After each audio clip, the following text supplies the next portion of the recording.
zonse tiyamika ambuye mulungu wathu madzulo alero pano pa msika wa pachalundu kuti chamukomera ambuye mulungu wathu kuti akhoza kulipatsa nthawi yotere yakuti koza kumvanso kuyankhula kwake pamene tili kugula, pamene tili kugulitsa, pamene tikungoyenda, pamene angokhala kumwambanso kuli ndi ganizo pa moyo wanu kuti akhoza kukupatsani kuyankhula kwake. Chachikulu kwambiri zaidi okondedwa ndi kuti mungotchera khutu ndi kumva zimene mulungu wathu akunena. Okondedwa, mawu a mulungu amene tidzalingalirapo madzulo alero achokera pa Yesaya chapter number 5 kuyambira ndime yoyamba mpaka na ndime ya number 8.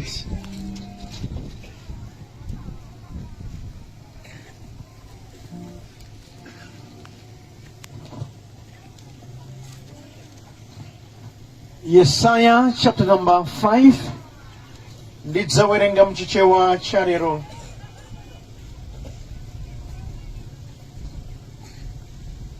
Verse loyamba, ndidzamwimbira bwenzi langa nyimbo yokamba za munda wake wamphesa. Wokondedwa wanga anali ndi munda wamphesa pa phiri la nthaka ya chonde. Anandiphula nachotsa miyala yonse ndipo anaokamo mphesa wabwino kwambiri. Anamanga nsanja yolondera pakati pa mundawo ndipo anasemanso mopsinyira mphesa mundamo. Ndipo iye anayembekezera kuti mundawo udzabala mphesa zabwino, koma ayi unabala mphesa zosadya. Tsopano inu amene mmakhala mu Yerusalemu ndi inu anthu a ku Yuda, weruzani pakati pa ine ndi munda wanga wamphesa. Kodi nchiyaniso china chimene ndikanachitira munda wanga wamphesa kupambana chomwe ndauchitira kale? Pamene ndinkayembekezera kuti udzabala mphesa zabwino, bwanji unabala mphesa zosadya.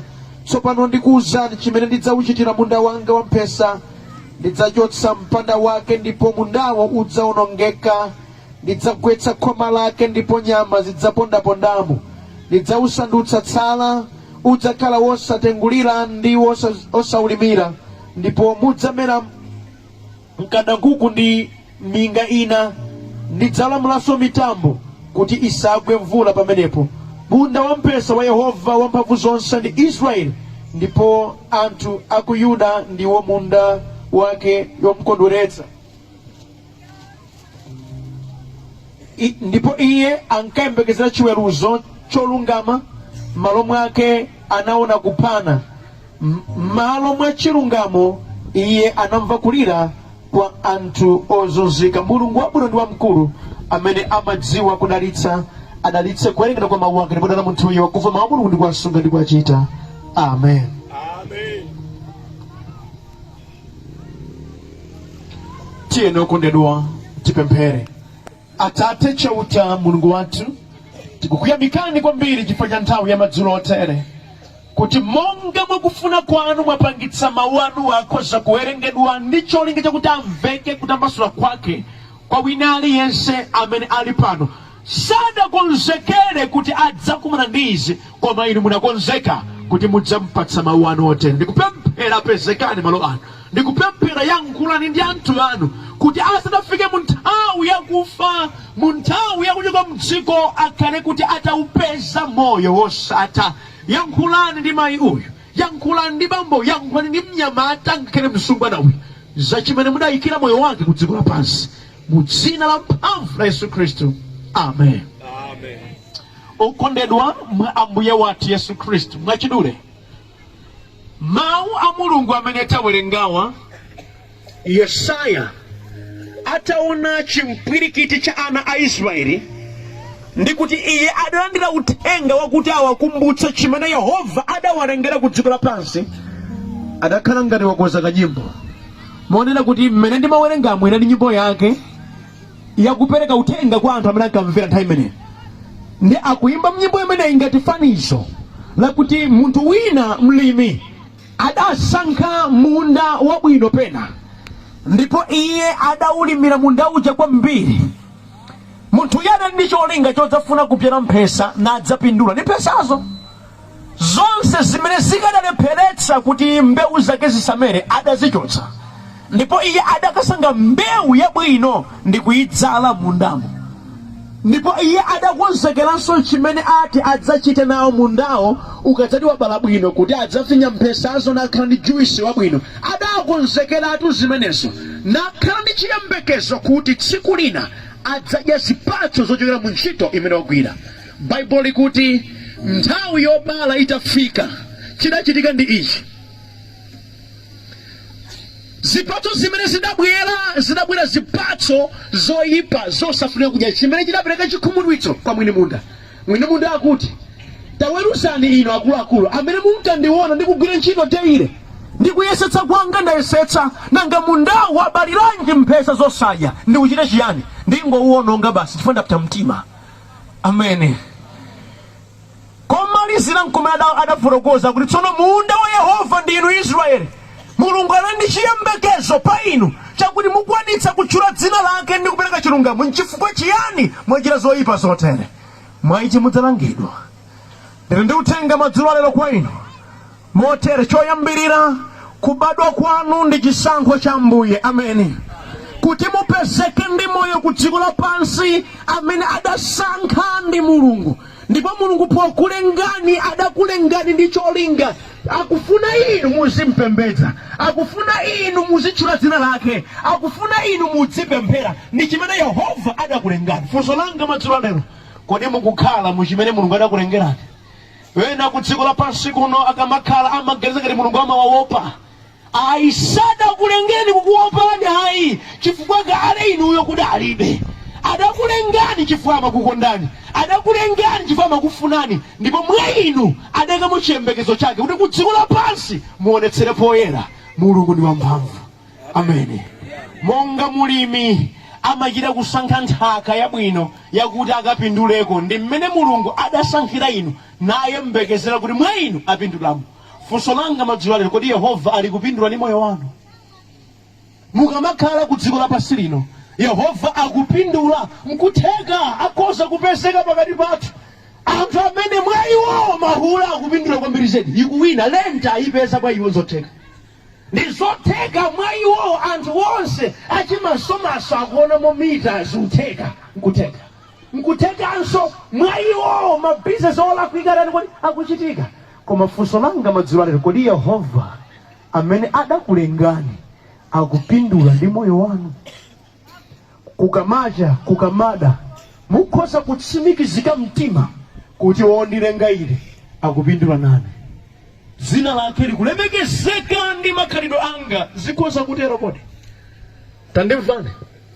Alipo wena amene amanena kuti ineyo ndimafuna ndimapemphera koma chifukwa cha mavuto amene ndimakumana nawo kupemphera kusindikwanitsa. Malemba akunenetsa kuti mwini wa munda adausamalira, adachotsa kale zina zimene zikadalepheretsa kuti mbewu zake zisamere. Mukudziwa chana malokondedwa, zinthu zazikulu mwinaso zimene simuzidziwa izoti zinayakanikitsa moyo wanu kuti patsogolo Yehova payekha adachotsa kale. Ngati inu muli ndi moyo lero lino ndikuti iyeyo zambiri wakuthandizani, ndipo akadapanda Yehova kukuthandizani, ena mukundimva pano sibwezi muli ndi moyo, madutsa muzochuluka moyo wanu. Ine ndimachita chidwi ndi anthu ena mwina kutheka amakani ku mawu a Mulungu. Mwafufuze kuti alika mwana zidakhala bwanji, mupeza kuti adalika mwina kumvetsa chisoni kwambiri, mwinaso kuonyenjera chipanda chauta sakadakhala ndi moyo. Tilinawo anthu okondedwa amene adachita ngozi zikulu ngakhale lero liwu amankana Ambuyeyi zimangochitika, koma adakati atengere monga mmene mbiri yawo ilili. Amene afuna kukonda Ambuye analiwo kwambiri zedi, ali ndi moyo lero chifukwa cha chisomo cha Mulungu. Ndi zambiri zokanikitsa kupemphera zimene Yehova adakonza kale pa moyo wanu nakupatsani mtendere. Ndi mbale wina, mbale alikanjero, mbale amene isaonaye koma amalalikira mawu a Mulungu. Titakumana ku Sungwe Sisepi amayankhula mawu akuti ndidapeza ine kuti ngakhale ndili munthu osaona koma ndifunika kumuyamikabe Ambuye chifukwa mukusaona kwanga Yehova adandipewetsa ku machimo onse amene amachitidwa chifukwa choti munthu waona chinthu. Modi kwa ine machimo onaona ine kulibe, chifukwa maso anga ngotseka. muchimene anthu ambiri akhoza kuchitika ngati choyipa, iyeyo adapeza nchabwino chifukwa chikumpewetsa ku uchimo, popeza iyeyo akufuna maso ake oyamba kumuona akaone Yehova. Amen. Amadzitengabe waphindu pamaso pa Ambuye, amanena mawu kuti abusa, monga inu mukulalika uthenga, ine sindiona kusaona kwanga ngati chondiletsa kutumikira Ambuye ayi, chifukwa ena alibe ngakhale miyendo sangathe kuyenda. Ine ndimadziona kufunikirabe pamaso pa Ambuye. Funso langa, ngati munthu otereyi akulalikira za Ambuye, inuyo bwa muli ndi mphamvu, muli ndi thanzi, koma ayi ndithu simutumikira za Ambuye. Kodi mukudziwa thanzi limene nalo adatipatsa ndani? Kodi ndi Ambuye. Mudati mutsegule m'mimba mwaka mwazi lero lino, Yehova akhoza kukwaniritsa zikuzochitika. Sitingachirenso makana timachita awayi. Chisamaliro Ambuye amatipatsa madziwo amwewo amene ife timamwa nthawi ndi nthawi. Abwere wina udera lina kudzemwa madziwo amwewo adwala zedi, koma ife timamwa daily nkumakhala ndi moyo. Kuti tifike lero Ambuye watikonda. Funso langa, ngakhale Yehova wakukondani chotere, kodi mukukwanitsa chiyembekezo chimene ali nacho pa moyo wanu? Moti zokusiyirani ndi moyo ndi zimene mukuchitazi, zimene Yehova amati use ndi moyo zaka nkumapita, makrisimasi nkumadya, kodi chokusiyirani ndi moyo ndi chimenecho? Tandimvana okondedwa, Bible likuti ngakhale mwini munda anali ndi chiyembekezo chikulu, koma nthawi ya zipatso itafika, zipatso zimene zinabala zinali zowola, zoyipa, zosadyeka. Ndipo izi zinabala chikhumudwitso moyo mwake. Zikutanthauza chiyani zimene zabale wanga? Yehova atakulengani, Yehova atakusamalirani, Yehova atakusenza mbiri moyo wanu, akuyembekeza mumpembedza, akuyembekeza mutsipemphera, akuyembekeza kuti inu mulapa mtima ndi kufalitsa uthenga wake, koma zochita zanu nkutheka zikupangitsa dzina la Mulungu kunyozeka. Mwinanso ndinu mmodzi wa anthu amene za Ambuyezi mumanyoza ndipo simusamalira. Tandimvetsani, zinthu izi sizimamusangalatsa Mulungu, zimamkhumudwitsa. Amen. Wina aliyense amene akhala mu uchimo, mwina kwa iyeyo akhoza kumasangalala, kwa iyeyo zikhoza mamchitikira bwino, koma ndili ndi uthenga madzulo alero kuti tchimo la mtundu wina uliwonse likumuyipira Mulungu, sakusangalala chifukwa si zimene adakulengerani ayi. Okondedwa, ngati atapezeka pakati pathu munthu amene amachita chibwezi ndi mamuna wa munthu wake, iyeyu ndikumamva bwino pa zimenezi, ndalama nkumazipeza, mwinanso nkumagula mafuta oyeretsa nkumayera nkhope yokha zimatheka, koma Yehova sakondwera nazo. Mwina nkutheka akhoza kupezeka pakati pathu munthu ochita ubwezi ndi mkazi wa munthu wake, iye nkumadzilenga shasha, munthu wafundo kwambiri, wopusitsa mnzake, koma dziwani Yehova izi sakondwera nazo. Mwina nkutheka akhoza kupezeka munthu ochita tizibwezi ndi ana ang'onoang'ono, ana ang'onoang'ono. Aya zina langa ndine gani, uzingoti gani weyo, ivi zinchiruwa izi. Okondedwa, akhoza kupezeka ochita zotero, koma ndili ndi uthenga madzulo alero, machitidwe amenewa samene Yehova adakulengerani ayi. Alipo wena akhoza kumanyoza za mawu a Mulungu. Sindingapemphere ine tikaziona kumwamba komweko ngati mmati Mulungu ndi wafundo nkakamba naye kuganiza kwanu, koma ndimati ndikuwuzeni Yehova pokulengani amakulengani mudzipemphera. Zakuti mudzakhala mchewa Yehova amadziwa, koma amadzati ndi uje womwewo mudzipembedza Mulungu woona. Amen. Tandimvana malokondedwa, popeza mbewu sizidachite monga mmene mlimi adakhazikitsidwira adapsa mtima. Kwa inunso ndiye kuti popeza mukukhala mmene mukuganizira osati mmene Mulungu akufunira, chauta akupsa nanu mtima. Funso langa, ngati mungalimbana ndi Ambuye mulimba? Kulimbana ndo kulengani mulimba? Ndimati ndinene pano matsoka ena amene kumana nawo ndichifukwa kuti pena pake anthu ufe tasembana ndi Ambuye. Mwini madalitso tasembana naye ndichifukwa mwina munthawi zina timalimbikira ngati galu pa uzimba kupopanira mphika alichete. Nthawi imene umalima kwambiri soya sayenda, ndai muri kwambiri foni afunyamo mndusayendaso mbeu zonse ungalime umangosamala nayo achimwene nonsero yalakwa ulimatomaro amangolera munda umali nchiyani simungalipane ndiwo kulengani muyembekeza kuwina kulibe ena alipo ali mu uchimo wadzaonene ankali mabwino kale lero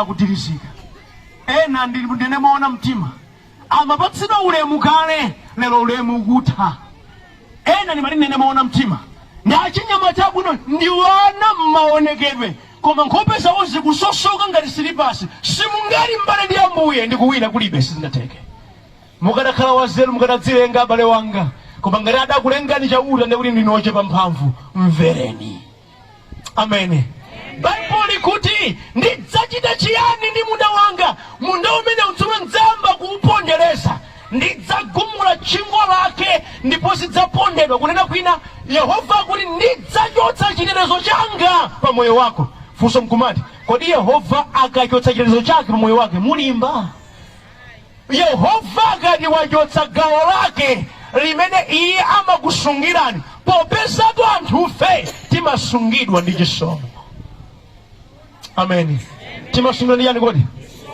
ndi chisomo ndiye Mulungu iye achotse chisomo chake zigwira alipo anthu ambiri okondedwa amene chauta wayamba kuwafulatira sizikuyenda Yehova amalola kufulatira wanthu chifukwa chiyani mwina nkutega ukayamba kukubandira mavuto tiwiri titatu moyo wako ukhoza kubwerera mbuye ufika podzifunsa ndakhala bwanji ndatani kuti zokhazokhazi zichitikire ine bwina kapena nzeru zako zikhoza kubwereranso Bible likuti ndidzatani ndi munda wamphesa munda umenewu udzakhala ulembereredwa padzamera minga padzamera lungusi pamenepa kunena uchiyani zambiri zopweteka mmoyo wa anthu zidzamba kuoneka popeza mwasamphana ndi Ambuye moyo wanu uyamba kukhala wa ZDP zabwino palibe chifukwa Yehova chisomo chake wachotsa ndendi zija ukhale mbeta yopanda chisomo cha Ambuye umaduka samba ngati sudasamba chisomo cha Ambuye palibe ali Yesu mangu kudera kukhosa chimwe ndakhala bwanji ndatani ine chisomo cha Ambuye palibe ukhale mnyamata amene chisomo cha Ambuye chidakuchokera ayi ndithu mangozingwa mdziko umangooneka ndi choluma mdziko lapansi ukuyenda wopanda chisomo tsoka ukhale munthu waukulu ndi waulemu ndithu koma zochita zako ngati kamwana chifukwa chani ukuchita osati ndi chisomo cha Ambuye tandimvani malemba akuti ndidzaletsa mvulanso kuti isagwe munthaka imene akutanthauza chiyani madalitso onse amene Yehova amapereka iye daladala adzaletsa pa anthu onse ochita mosemphana ndi dzina lake ndimati ndikuzana kukondedwa madalitso amene timakhala nawowa amapereka mchauta amene ndiye mweyonso akhoza kuletsa pa anthu amene akuchita mosemphana ndi dzina lake zimatheka okondedwa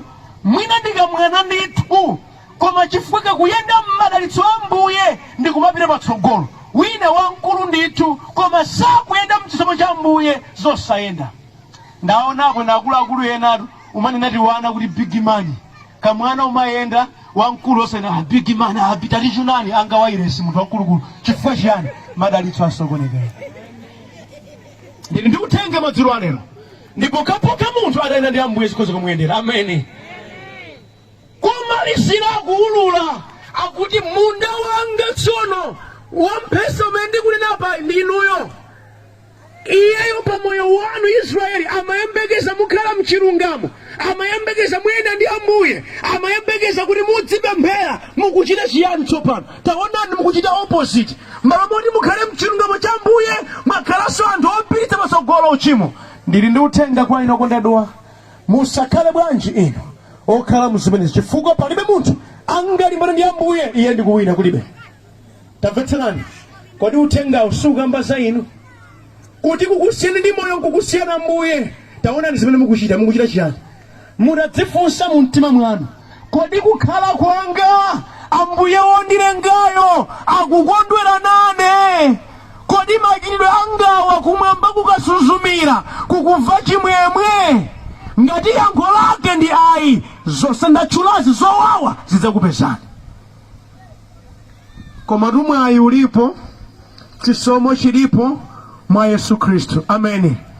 Kuti ngakhale mudadzipeza kuti ine moyo wanga suli bwino, sindikukhala monga mwa chiyembekezo cha Ambuye, kunena kwa zoona sindipemphera, chifukwa ndinene moona mtima, si tonse tili pano, si nonse mukundimva amene muli ndi chidwi ndi mapemphero ayi. Ena mukuliramo ndithu anga mudaruka na chalichi, koma na chalichi simvondako. Sizimatheka. Kunama kuyimulani makonda kwambiri business yasizoona. Wangoyipa ndi mtima osafuna kupemphera basi. Achulukira njiso anthu amalonda onkonda Ambuye. Ameni.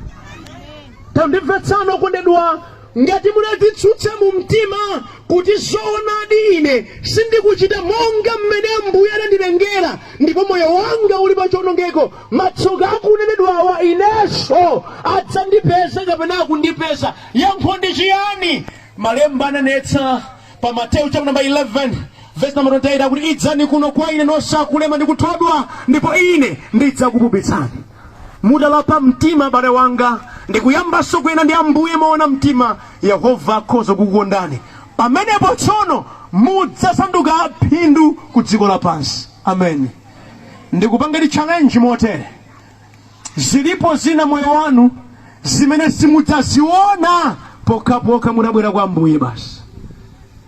Mukhoza kumaganiza ngati zikuyenda, koma ayi simulingo umene Ambuye akufuna ayi. Mulingo wopambana umene Ambuye adzaufuna kuti uonekere pa inu ndi umene mudadzipereka kwa Ambuye.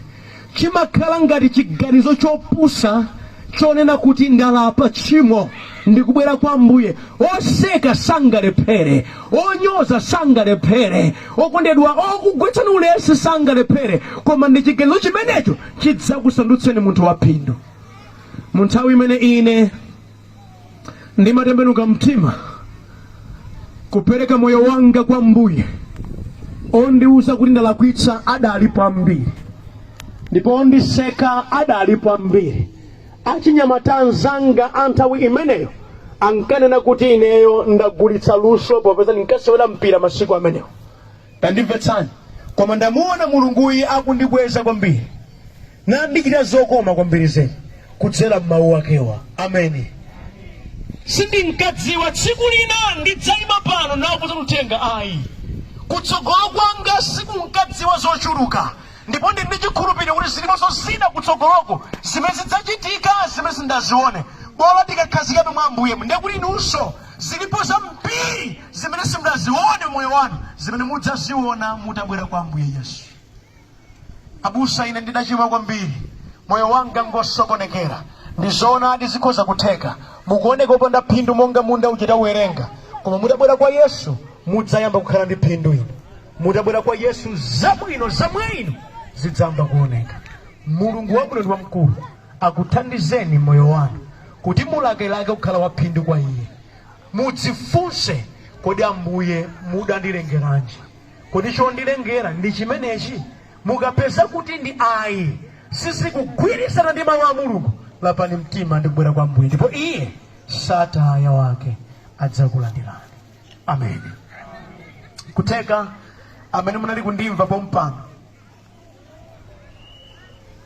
ndikukhala ngati ndikukamba ndi moyo wanu, ndipo mukufunitsitsa kuti Yesu ndikumutchula pano payi amene amapumitsa vanthu, amene amasamala vanthu, amene amapereka chimwemwe, amene amakonza moyo, akonzenso moyo wanu.